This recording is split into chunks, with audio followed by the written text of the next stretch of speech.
देखिए बेटा, कल यमुना उस्मानी इंटर कॉलेज में क्लास 12 इंग्लिश के प्री बोर्ड का पेपर है, जिसमें हम आप लोग को कुछ इम्पोर्टेंट बताने जा रहे हैं, जिसको आप प्री बोर्ड और बोर्ड दोनों के हिसाब से अच्छे से तैयार करिए।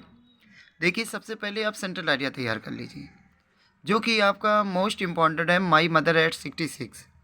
जैसा कि मैं इस सेंट्रल एरिया को क्लास में याद भी करवा चुका हूँ, ज़्यादातर बच्चे शायद याद कर चुके हैं।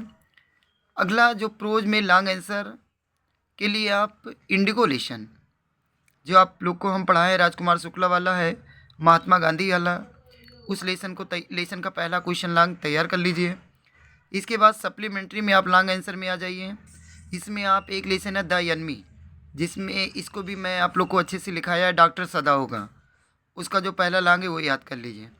इसके बाद एक एस्से आना है, कोई भी एस्से अगर आता है तो आप उसको 2-2.5 पेज तक लगभग लिखिए। इसके बाद अनसीन पैसेज बहुत ही अच्छा है, पैराग्राफ दिया रहता है और नीचे क्वेश्चन रहता है, उस क्वेश्चन का आंसर आप आसानी से पैराग्राफ से हेर सकते हैं बेटा। इसके बाद आप डायरेक्ट इनडायरेक्ट में आ जाइए। देखिए, डायरेक्ट इनडायरेक्ट 4 प्रकार का होता है, असर्टिव, इंट्रोगेटिव, इम्परेटिव, एक्सक्लेमेटरी। लेकिन जो फिलहाल आपको मिल सकता है वो कल असर्टिव में।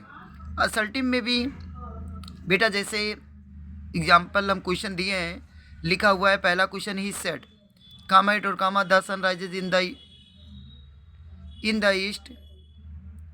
ये जो लिखा हुआ है बेटा, the sun rises in the east होना चाहिए। इसका मतलब है कि उसने कहा सूरज पूरब में निकलता है, तो यहाँ पे ये हो जाएगा, यहाँ पे EAST कर लो बेटा, है इसको क्या रहेगा, EAST, ईस्ट होना चाहिए, सूरज पूरब में निकलता है। इसका आंसर हो जाएगा, he said that the sun rises in the east. यहाँ पे केवल आपको कामा इटोट कामा की जगह पे दैट लगाना है, और ये राइजेज है बेटा, प्रेजेंट इंडिफिनिट में लिखा है।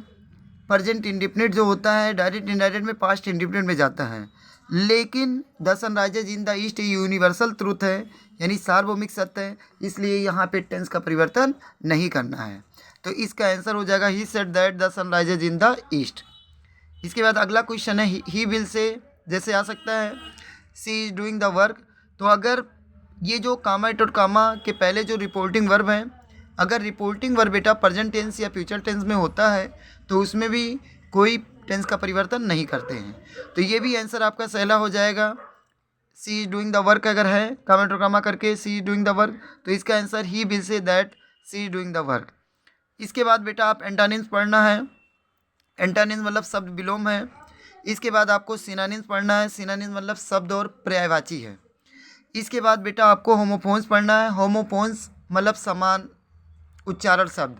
जैसे 2 वर्ड आपको मिल सकता है कल पेपर में, दोनों वर्ड की मीनिंग अलग अलग होगी, आपको उसे बताना है अलग अलग यूज करके दोनों वर्ड। इसके बाद 1 वर्ड सब्स्टिट्यूशंस, इसकी हिंदी होती है वाक्यांश के लिए एक शब्द, एक लाइन अंग्रेजी रहेगा जिसका आंसर आपको 1 वर्ड में देना है।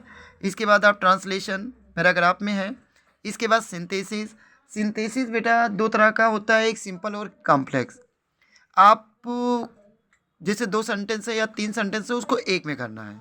इसके बाद अगला टॉपिक है सिंटैक्स। सिंटैक्स का मतलब होता है करेक्शन ऑफ सेंटेंस, यानी एक लाइन अंग्रेजी कहीं लिखा रहेगा और उसमें कुछ ना कुछ एक वर्ड कहीं गलत रहेगा, तो उसको आपको करेक्ट करना है। बस, थैंक यू, धन्यवाद।